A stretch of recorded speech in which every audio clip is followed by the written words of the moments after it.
हम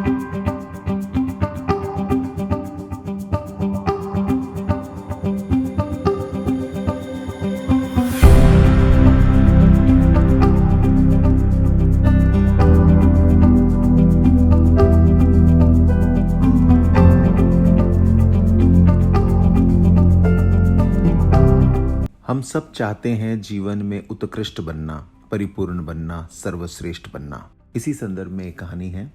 बहुत समय पहले की बात है। एक राज्य में एक चोर था जो सर्वश्रेष्ठ था, परिपूर्ण था। अपनी कला जो कि चोरी थी, उसमें उसके जैसा कोई भी नहीं था। दूर दूर से लोग उसकी मिसालें देते थे और उससे सीखने आते थे कि यह वो कला कैसे करता है। उसने अपना यह कार्य छोड़कर धर्म ध्यान में वो लग गया था। पर उसके पुत्र ने अपने पिता से इच्छा व्यक्त की कि वो भी इस कला में निपुण होना चाहता है। उसके पिता ने यह देखा कि हर व्यक्ति एक दूसरे से या किसी दूसरे व्यक्ति से कुछ ले ही रहा है, चुरा ही रहा है, पर वो अभी अपने जीवन में ईश्वर के जो बनाए हुए नियम हैं उन्हें ईश्वर से लेने के प्रयास में लग गया था। पर उसने सोचा वह चीज़ें वह बाद में ही सीख लेगा, समझ लेगा, और जब समझ आएगी तभी समझेगा। अभी उसे यह पाठ तो ले लेने दो। तो वो बोलता है, ठीक है पुत्र, मैं तुम्हें इस चीज़ की शिक्षा दूंगा। चलो, हम लोग छोटा नहीं बड़ा ही कुछ करते हैं, हम लोग सीधा राजा के घर ही चलते हैं। रात हुई और वो दोनों राजा के घर के लिए निकल गए। वो रात अंधेरी थी, पर उस अंधेरी रात में भी उस चोर ने राजा के राजमहल के बाहर की दीवार की ईंटों को इस प्रकार निकाला जैसे कि वो कभी लगी ही नहीं थी। उन सारी ईंटों को निकालकर राजभवन में प्रवेश करना और फिर उस कक्ष तक पहुंचना जिसमें जवाहरात थे। ठीक इसी समय वो बाप अपने बेटे को उस कमरे में बाहर से ताला लगाकर वहां से निकल पड़ा और उसी दीवार से घर चला गया। अब ये बेटा तो बड़ा चिंतित, बहुत ज़्यादा चिंतित हो गया और धीरे धीरे चारों तरफ लाइट जलने लगी, उजाला होने लगा। सारे के सारे मंत्री, सेना के लोग सब इधर उधर से आने लग गए। लोगों ने देखा किसी न किसी ने तो प्रवेश किया है, क्योंकि दीवार में बहुत बड़ा छेद है। वो इधर उधर सब खोज रहे थे और कोई किसी को कुछ नहीं मिल रहा था।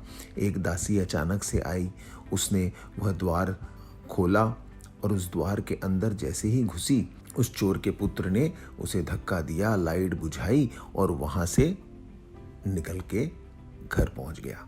उसने कहा अपने पिताजी को, आज तो आपने मुझे मरवा ही दिया था। पिताजी ने कहा, पर पहुंच गए हो ना तुम, घर आ गए हो ना, अब काहे की चिंता। पुत्र ने कहा, जब मैंने दिया बुझाया तो वो मैंने नहीं बुझाया था, बुझ गया। मैं जब वहाँ से भागा तो मैं नहीं भागा, बस मेरे कदम चल रहे थे, मैं भाग रहा था और भागते भागते यहाँ तक पहुँच गया। ये सब कुछ जैसे मैं कर ही नहीं रहा था, अपने आप ही हो रहा था। इस बात पर पिताजी ने कहा, यही तरीका है निपुण बनने का, यही तरीका है अपने आप को सर्वश्रेष्ठ बनाने का। जब आप कठिन परिस्थितियों में अपने आप को डालते हो और कठिन परिस्थितियों से गुजरते हो, तभी आप उभर के निकलते हो। अन्यथा आप कितना भी प्रयास कर लो, कितनी भी पढ़ाई कर लो, आप उस निपुणता पर और उस उत्कृष्टता पर पहुंच ही नहीं पाओगे। दोस्तों, हमें अगर निपुण बनना है तो हमें कठिन परिस्थितियों से अपने आप को गुजारना ही पड़ेगा और उन परिस्थितियों से निकलना ही पड़ेगा। ज़रूरी नहीं है हमारे निवेश करने के पश्चात विपरीत परिस्थितियां आए, पर अगर हमारे निवेश जो हम कंटिन्यूअसली डिसिप्लिन के साथ अगर हर महीने कर रहे हैं और उसके पश्चात विपरीत स्थितियां आती है, तो हमें खुश होना चाहिए, क्योंकि उन विपरीत परिस्थितियों के परिणाम जो होते हैं बहुत ही अच्छे होते हैं। इन विपरीत परिस्थितियों में हम यूनिट्स ज़्यादा एक्वायर करते हैं और हमारा जो इन्वेस्टमेंट है उसकी गति तीव्र गति हो जाती है और हमारा जो फाइनल रिटर्न्स आता है वो अधिक होता है। तो विपरीत परिस्थितियों से गुजरने के पश्चात ही रिटर्न्स बेहतर आते हैं और हमारे गोल्स निर्धारित समय से पहले अचीव हो सकते हैं।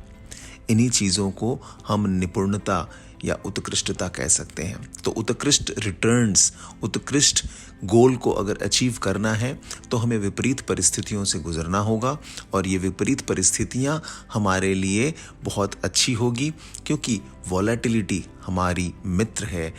निवेश करते रहें डिसिप्लिन के साथ, करेज के साथ, बुलंदी के साथ।